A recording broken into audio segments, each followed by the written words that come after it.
Barka da wannan lokaci, kai tsaye kuna tare da Muhyiddin a cikin wannan course ɗin na VTU website. Abu na gaba shine ya za a yi ka sayi web hosting. Ya danganta da adireshin da kake so ka sayi wannan web hosting ɗin.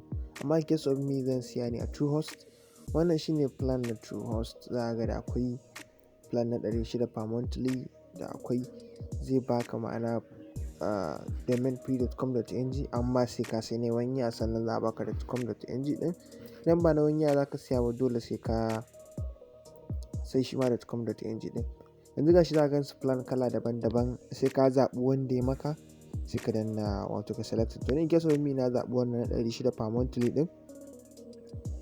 To za mu jira zai buɗe mana kamar haka. Gashi to ni already bana buƙatar na sauya shi zuwa wai na adadin shekara guda, monthly nake so na yi purchasing. Zan shigar da sunan domain ɗin da nake buƙata kenan, sai na danna check availability kenan. Gashi sai na danna inda aka sa wannan drop down button ɗin wato alamar can. Za ka ga akwai domain kala daban-daban, sai ka zaɓi wanda kake so. Domin zaɓar shi zai baka dama kai purchasing ɗin domain ɗin da yayi maka kenan, ma'ana mai sunan da kake so. Amma in case of me na zaɓi .com.ng, so da .com.ng yana ɗaya daga cikin domain mai arha. Sai ka danna inda aka sa check. Zai yi loading na few second domin ya ma check. Ka ga nan ya nuna cewa .com.ng ya zama available kenan. To tunda .com.ng available ne, haka za mu sake yin scroll down mu je zuwa ƙasa, sai ka danna inda aka sa continue. Inda aka sa continue zai ƙara kawo ka zuwa nan, sai ka sake scroll down ka tafi can ƙasa domin ka sayi domin ka cigaba da continuation kenan, ma'ana ka cigaba daga inda ka tsaya domin ka yi check out na wannan abin da ka ɗauko. To gashi na again.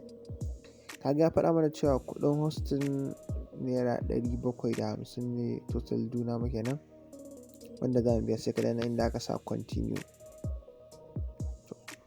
Again dai sai ka scroll down, za ka ga cewa farashin ka zai ƙaru. So da monthly muka zaɓa ba year ba, da a ce year ka zaɓa to da a ce zai kasance farashin mutum zai zo da sauƙi. Ma'ana domain kyauta ne, ba zai biya kuɗin domain, amma yanzu dole sai mutum ya yi purchase na domain. Sai ka danna inda aka sa continue. To kaga in ka duba za ka ga ƙarshe total due today is 1750, 1750 shine per monthly kenan.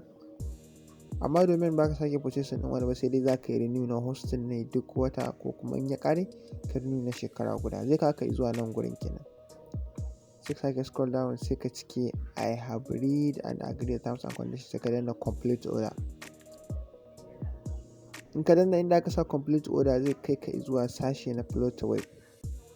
Idan a Najeriya kake za ka yi aiki da ATM, za ka iya aiki da Visa, Mastercard sannan da BAP kenan. Amma idan ba a Najeriya kake ba, dole nan gurin da iya Master ko Visa za ka yi aiki, shine zai iya maka payment. After ka payment, za a turo maka login details via email naka kamar yadda ka gani haka.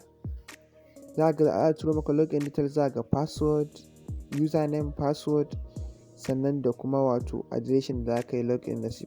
Misali yanzu in ka duba can za ka ga nasa boa3d.com.ng, sai ka sa /cpanel a gaban shi, zai redirect naka zuwa cpanel naka. Sai ka shigar da username ɗin da suka baka da kuma password ɗin da suka baka, wanda ga suna kan screen namu misalin su. In ka shigar da wannan, kai tsaye za ka iya yin login zuwa cikin cpanel naka. Wannan shine ta yadda mutum kai tsaye zai iya siyan domain da hosting a cikin sauƙi kenan. Ya danganta da hosting company da kai aiki da shi. Idan ya ɗauki wasu awanni ba su turo maka, za ka iya magana da customer care domin samun sauƙin abun, ko idan ka samu abun cikin sauri. Wannan shi taƙaitaccen bayani. Kada ka manta kana tare da 3D daga wato Bua and Tech VTU classes.